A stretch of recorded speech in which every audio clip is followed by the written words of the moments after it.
கன்னியாகுமரி மாவட்டம் குளித்துறை பகுதியில் செண்டை மேளம் முழங்க புலியாட்டம் மற்றும் கதகளி ஊர்வலத்துடன் ஓணம் பண்டிகை களை கட்டியுள்ளது.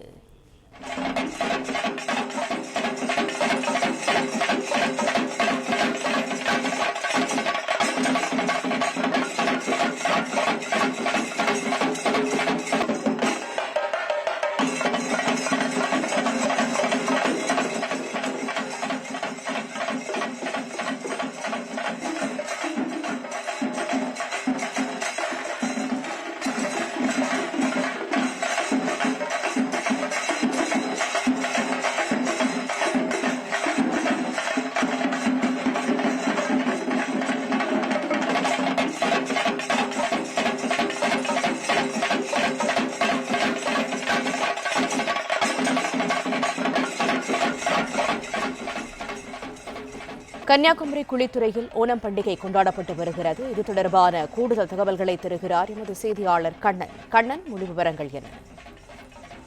கேரள மாநிலத்தில் கொண்டாடப்படும் பாரம்பரிய பண்டிகையான ஓணம் பண்டிகை இன்று வெகு விமர்சையாக கொண்டாடப்பட்டு வரும் நிலையில தமிழக கேரள எல்லை பகுதியான கன்னியாகுமரி மாவட்டத்திலும் ஓணம் பண்டிகை கொண்டாட்டங்கள் களைகட்ட தொடங்கியுள்ளது.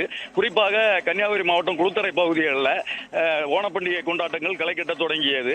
குளித்தரை பகுதியில் இன்று அதிகாலை முதலே குவிந்த பொதுமக்கள் அந்த பகுதியில் அட்டப்பூ கோலமிட்டும் அதே போல மாவேலி மன்னன் வேடமணிந்து ஓணம் பண்டிகையை சிறப்பாக கொண்டாடி வருகின்றனர். தொடர்ந்து புலி வேடமணிந்தும் கதகளி பொம்மை வேடமணிந்தும் அந்த பகுதியிலிருந்து செண்டை மேளம் முழங்க பொதுமக்கள் ஊர்வலமாக தெருவாக சென்று வருகின்றனர். தொடர்ந்து மதியம் ஓண பண்டிகையின் முக்கிய விருந்தான ஓண சத்யா விருந்து நடைபெற உள்ள நிலையில தொடர்ந்து விளையாட்டு போட்டிகளும் நடைபெற உள்ளது.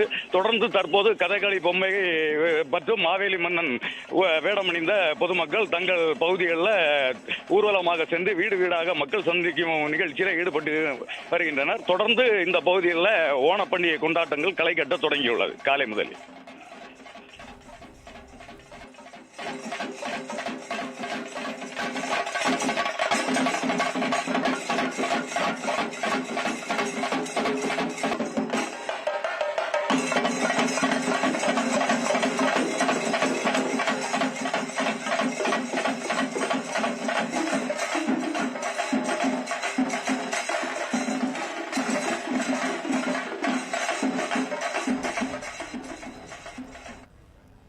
பிளே ஸ்டோர் மற்றும் ஆப் ஸ்டோரில் இருந்து பாலிமர் செயலியை QR கோடு மூலம் பதிவிறக்கம் செய்யுங்கள். செய்திகளை உடனுக்குடன் பெறுங்கள்.